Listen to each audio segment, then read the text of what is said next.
नरेंद्र दामोदर दास मोदी ईश्वर की शपथ लेता हूं कि प्रधानमंत्री नरेंद्र मोदी ने रविवार को तीसरी बार पीएम पद की शपथ ली। इसके साथ ही मोदी 3.0 का आधिकारिक आगाज हो गया है। पीएम मोदी के साथ 71 मंत्रियों ने भी शपथ ली। एनडीए सरकार के इस कार्यकाल में कई बड़े फैसलों पर मुहर लग सकती है। इस बीच खबरें आ रही हैं कि नई एनडीए सरकार नेशनल पेंशन सिस्टम यानी एनपीएस के तहत गारंटीड पेंशन केंद्रीय कर्मचारियों को दे सकती है। आइए जानते हैं कि न्यू पेंशन सिस्टम में किस तरह के बदलाव की तैयारी की जा रही है और वित्त मंत्रालय की ओर से पिछले साल इस पर क्या कहा गया था। नेशनल पेंशन सिस्टम यानी एनपीएस एक सरकारी स्कीम है। मौजूदा समय में एनपीएस में मार्केट आधारित रिटर्न मिलता है। कहा जा रहा है कि अब केंद्रीय कर्मचारियों के लिए इसमें बदलाव की तैयारी हो रही है। पीएम मोदी के नेतृत्व वाली नई एनडीए सरकार केंद्रीय कर्मचारियों को गारंटीड पेंशन दे सकती है। फाइनेंशियल एक्सप्रेस की एक रिपोर्ट के मुताबिक एनपीएस के तहत केंद्र सरकार के कर्मचारियों को लास्ट बेसिक पे के 50% तक पेंशन के रूप में देने की गारंटी दी जा सकती है। गौरतलब है कि पिछले साल विपक्ष शासित कई राज्यों की तरफ से ओल्ड पेंशन स्कीम यानी ओपीएस को दोबारा लागू करने का ऐलान किया गया था। इसके बीच मार्च 2023 में मोदी सरकार 2.0 ने वित्त सचिव टीवी सोमनाथन की अध्यक्षता में एक समिति का गठन किया था। कमेटी को सरकारी कर्मचारियों के लिए एनपीएस के तहत पेंशन बेनिफिट्स बढ़ाने के तरीके खोजने का काम दिया गया था।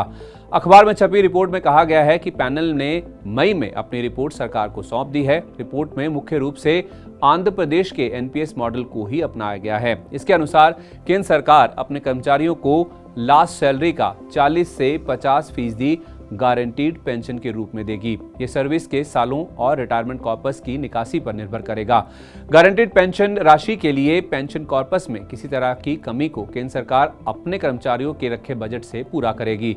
पिछले साल भी इस तरह की खबरें आई थी जिसे वित्त मंत्रालय की ओर से खारिज किया गया था। वित्त मंत्रालय ने इस तरह की खबरों को फॉल्स बताते हुए एक्स पर अपने पोस्ट में कहा, कई अखबारों में खबरें छपी हैं कि सरकार नेशनल पेंशन सिस्टम के तहत केंद्रीय कर्मचारियों को पेंशन के रूप में स्पेसिफिक परसेंटेज देने का प्रस्ताव ला सकती है। ये खबर पूरी तरह गलत है।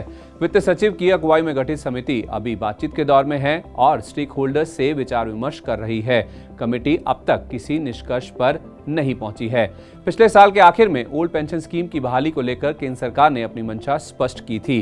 तत्कालीन वित्त राज्य मंत्री पंकज चौधरी ने लोकसभा में लिखित जवाब में कहा था, 1 जनवरी 2004 को या उसके बाद भर्ती केंद्रीय सरकारी कर्मचारियों के मामले में पुरानी पेंशन योजना की बहाली के लिए भारत सरकार के पास कोई प्रस्ताव विचाराधीन नहीं है। ओल्ड पेंशन स्कीम के तहत 2004 से पहले के सरकारी कर्मचारी अपने आखिरी वेतन का 50% पेंशन के तौर पर पाने के हकदार हैं, बशर्ते कि उनकी सर्विस कम से कम 20 साल की हो।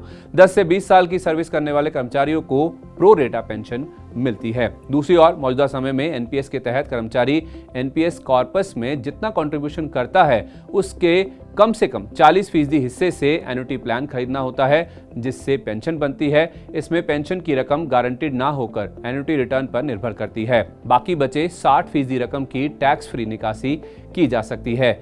एनपीएस में बदलाव और गारंटीड पेंशन को लेकर सरकार की ओर से अभी तक कोई टिप्पणी नहीं आई है। हालांकि अगर प्रधानमंत्री नरेंद्र मोदी अपने तीसरे कार्यकाल में इसे लागू करते हैं तो इससे साल 2004 से केंद्र और राज्य सरकारों की ओर से एनरोल्ड और एम्प्लॉयड 87 लाख लोगों को फायदा होगा।